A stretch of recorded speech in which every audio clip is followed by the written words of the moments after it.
Good Sunday afternoon, everybody. Come on in. I'm getting ready to get dinner on the stove. What you see is corned beef. I haven't done this in ages, so I decided let's get some corned beef going. I got about 7 pounds in that pot. So what I've done so far, you got those little flavor packets that come in with the corned beef. You just sprinkle it over there, and I'm going to cover it with water and start out with cold water, put it on, and I'm going to cook this for about a good hour and a half, and then I'll finish off the last hour in the stove. I'm also going to be cooking, we got to do some cabbage to go with that corned beef, and traditionally we do potatoes. So corned beef, cabbage, and then I'm going to fry some chicken and make a pan of cornbread, and that's going to be dinner, y'all. So y'all stay with me. If you want to catch up with me, I'll wait a few minutes. Go ahead and get yours started and get your stove turned on, get everything prepped, and we'll be ready to cook this meal. So what I'm doing right now is I'm starting this okay, that should be enough water. I think that's covered. And I'm going to put it on the stove, and it's going to cook for an hour and a half. Then I'll take it out, drain it. I'll put it in a pan, and that'll sort of firm it up.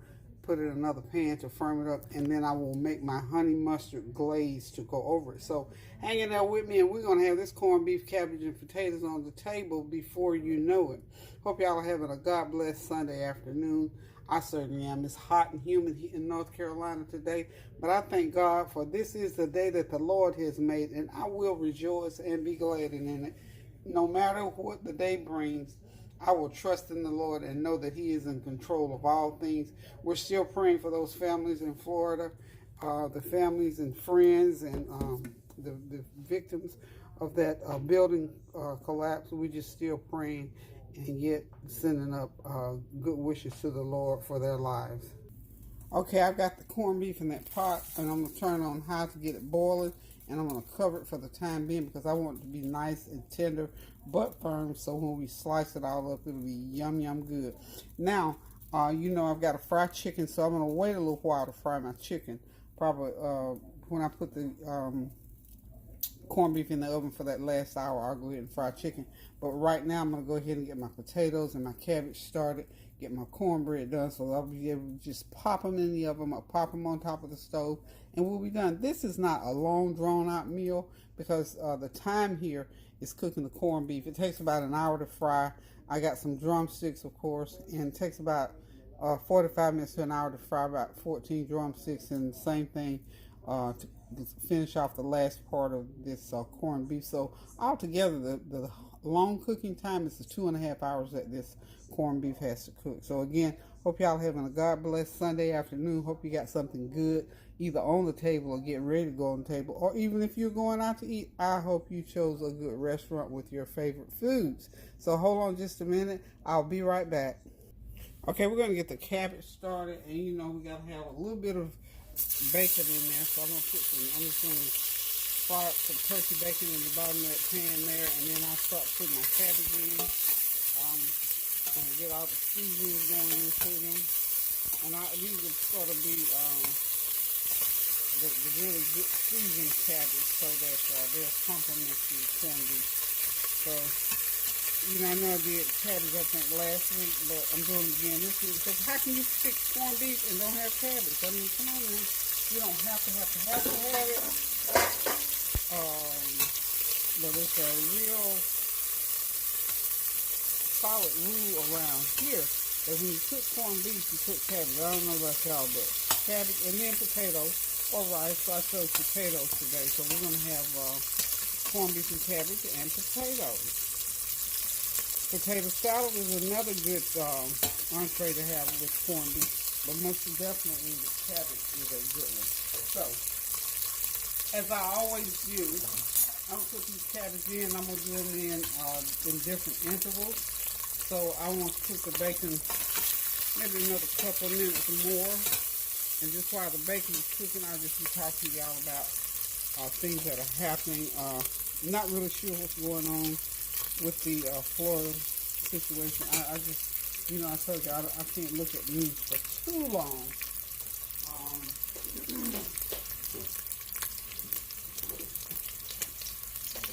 Simply because it's upsetting, so I haven't really looked at it a lot today. In fact, I don't know if I looked at it at all yesterday, but the day before yesterday I did tune in because, you know, it was fresh and new, and I wanted to make sure that I didn't miss a day that I was cooking to come on and ask you all to pray along with me. But certainly I'm praying every day, every time I get the opportunity. I'm sending up a prayer for those families. So I'm going to go ahead and start putting my cabbage in. Get them going. You know, cabbage is something we practically grew up on. I mean, cabbage was like a staple for my family. So cabbage every time. Sometimes we have this cabbage in a good old pan of, my mom used to call it egg bread. Good old pan of cornbread, egg bread. She put 2 or 3 eggs in that cornbread. It be kind of spongy, like y'all remember the sort of spongy cornbread. Just good, just beyond thought when you think about it. Okay, I'm gonna go ahead and be putting my seasonings in between. So that's the first installation of seasoning. It's not everything but the kitchen cabinet seasoning that I'm putting in right now. Let me see, do I need to add anything else? Okay. This, I'm going to put a little tiny bit of vinegar. You know, I told you I was going to go ahead and do the kind of sweet and sour cabbage again.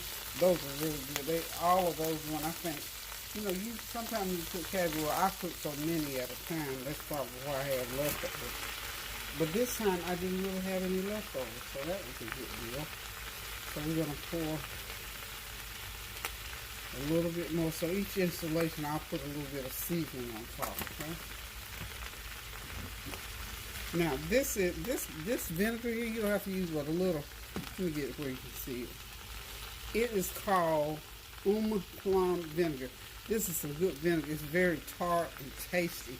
So you don't have to use a lot because it's so tart and tasty. And it has just a different, I guess it's that plum flavor in there. And I bought this at the Asian market, okay? But if you're interested in purchasing some, it came from the Asian market.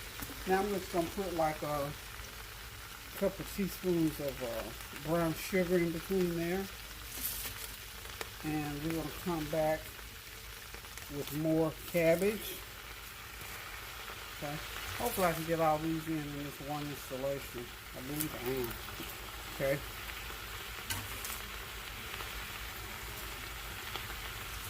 Okay. That pan is going to be a good pan for, you know, cabbage is something, you know, I didn't add a whole lot of other stuff to it really, except the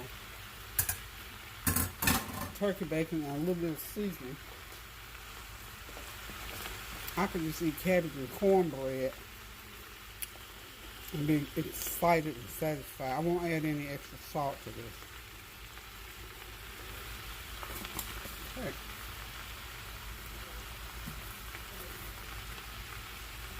Just a little bit more of my vinegar.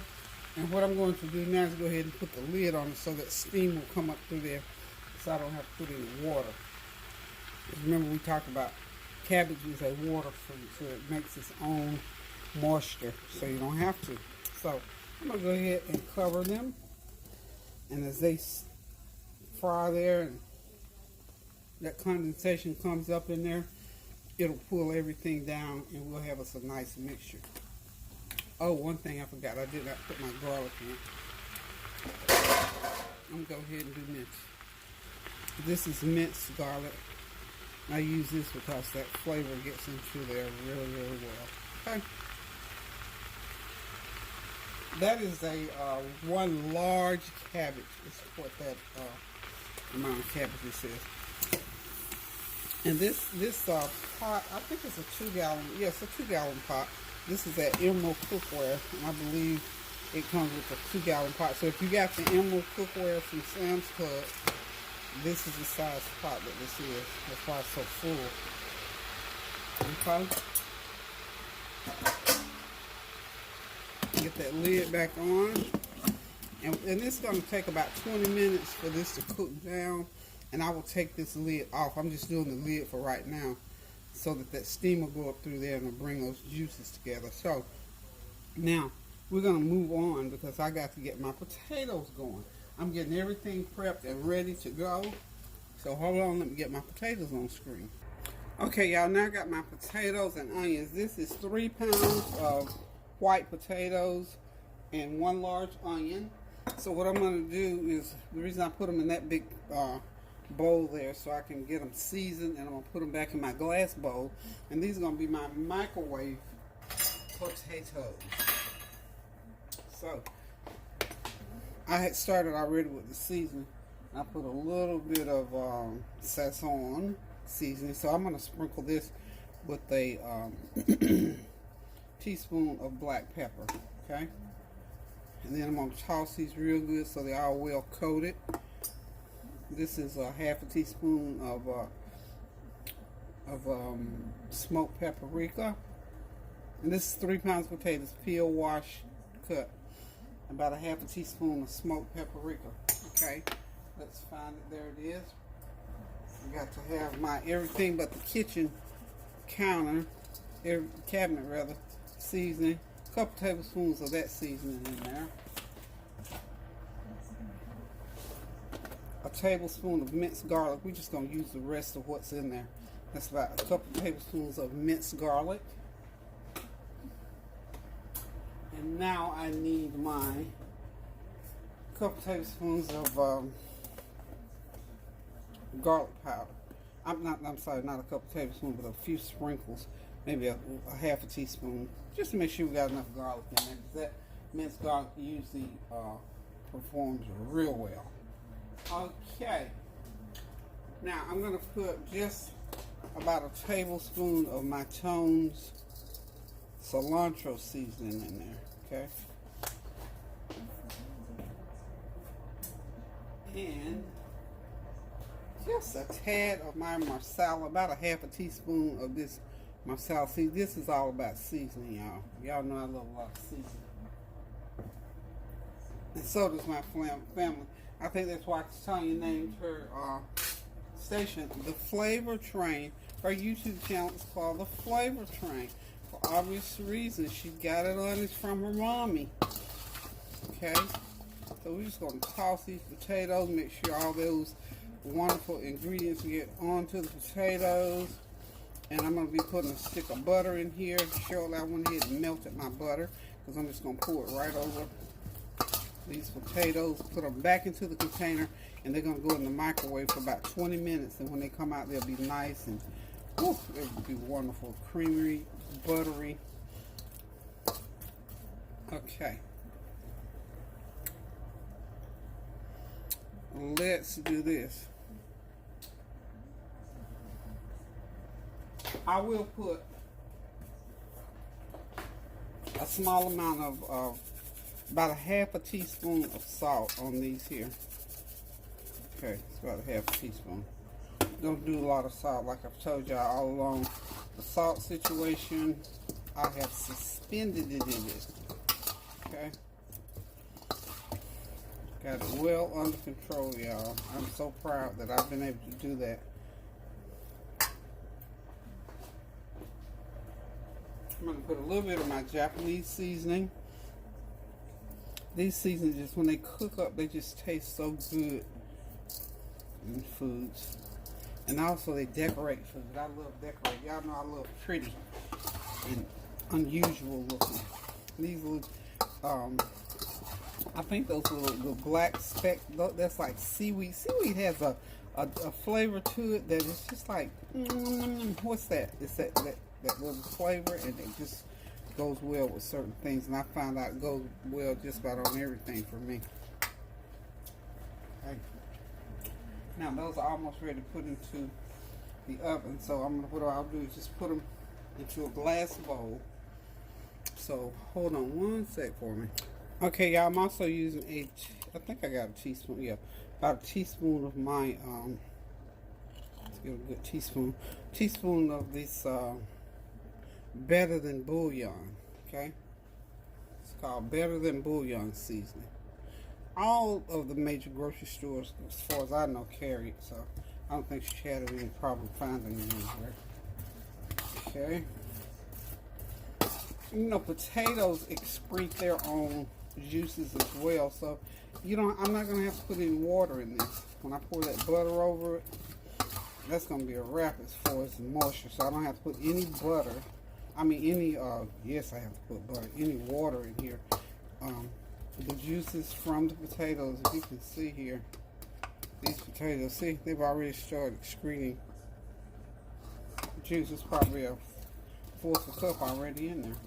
Let's get my cabbage stir. I'll let y'all see the cabbage have already pretty much cooked down over here in about, what, how long have I been recording? About 15 minutes, okay? So we're going to go ahead, we're going to get these into the oven. When you see these babies again, they're going to be cooked, so hold on. Okay, as y'all can see, the cabbage has just about cooked down. Another 5 minutes and the cabbage is going to be ready. Like I told you, cabbage is a water vegetable, and you don't have to add extra water to it if you do it, you know, if you cook it properly. So we will be right back. I'm back. I was getting ready to call these briskets. They're not briskets. They are corned beef. My corned beef is cooked as much as it needs to cook. As you can see, a lot of shrinkage. A lot of shrinkage. Okay, so that's why we needed 2 of them. Okay, so what I'm gonna do, I've got a honey mustard glaze. You can buy some ready-made honey mustard sauce. Make your own with some mustard, some brown sugar, some chives, not chives but cloves, or allspice or something like that. Put a little bit of honey in there, and there you got honey mustard. So what I'm going to do at this point is go ahead and I'm going to slosh these up really good. I'm using this jar because it's just easier for me to just pour it over. And these are going to go back into the oven for about another 45 minutes. They should be nice and tender when they come out. I'll slice it up and we'll have us some nice old, I don't know why I keep forgetting, because I keep wanting to call this brisket. It's not, these are not briskets. Just do them like so. And we have to keep watch on these because we don't want our juices to dry, because there's some good juice on there. So, yum, yum, yummy. So what I'm going to do is I'm going to put them in about a 325 degree oven. When I got some cornbread in. I just made some cornbread according to the label, and got it in. I'm going to get it cooked and get it out of the oven so I can have the oven for the corned beef. There it is. I almost call it brisket again. So this corned beef, I'm going to slow glaze it at about 350. Those are beautiful. They're nice and tender, and they'll get even more. You don't want them like, you want them just about like that before you glaze. So when I get ready to slice them, they'll be nice and firm. They won't fall apart. You're gonna have to let them rest for a little bit. So when I come back, we're gonna wrap this dinner up because I'm getting ready to fry some chicken, y'all. Okay, my lovelies, it's time to get this chicken going. So I've got some drumsticks. I've got them all seasoned up in the bag here. Got them all seasoned and had them sitting overnight brining. Now I've got them floured and they're getting ready to go into that good old hot grease. And we just gonna fry us up some. I had a taste for some Crisco fried chicken. I mean, come on, fry this fry. You know what? Every once in a while you have to go back to your roots. At least I do. We do this in moderation. We don't do it all the time. So we're going back to the roots of this fried chicken. That good old Crisco flavor. Crisco, well, it's actually Crisco vegetable oil. Just seeing that bottle in the house just brought back memories. So, anywho, it's going to take a good, see, I think I got 14 drums to fry. Probably good 45 minutes on these. So we're going to let these go ahead and fry. I cover them to start out with because I want that steam to go through them and cook really, really good. Tilt it a little bit. Goodness, okay. And as I told you before, I'm getting ready to take that pan of cornbread out, get these, oh goodness, get my other meat in the oven, let it start glazing. So Hang on, I'll be right back. Hey y'all, I am back. Dinner is ready. The fried chicken is done and ready for eating. There's that beautiful, wonderful corned beef glazed in a honey mustard sauce, cornbread, boiled potatoes, and good old cabbage. So thank y'all for tuning in. The flavor train has pulled in. We get ready to sit back, relax, and enjoy this meal. And remember to keep on praying without ceasing. Keep those prayers going up so the blessings will come down and bless our sisters and brothers, especially in Florida. We pray that as the days go by that things will get better. But meanwhile, we're just going to continue to pray, lift each other up in the name of Jesus. Thank you again for tuning into my channel, for always being so attentive to me. Thank you for your encouragement, for your prayers, and for all of the beautiful, wonderful gifts and well wishes. Also, Fitma, if you're looking at this video, hey girl, continue to pray for you. Hope you're feeling better every day. Love you. God bless you and keep you and your family. Now listen guys, I'm getting ready to get off of here. Keep those prayers going up now so the blessings will continue to come down until I decide to cook again. Love you. Toodaloo.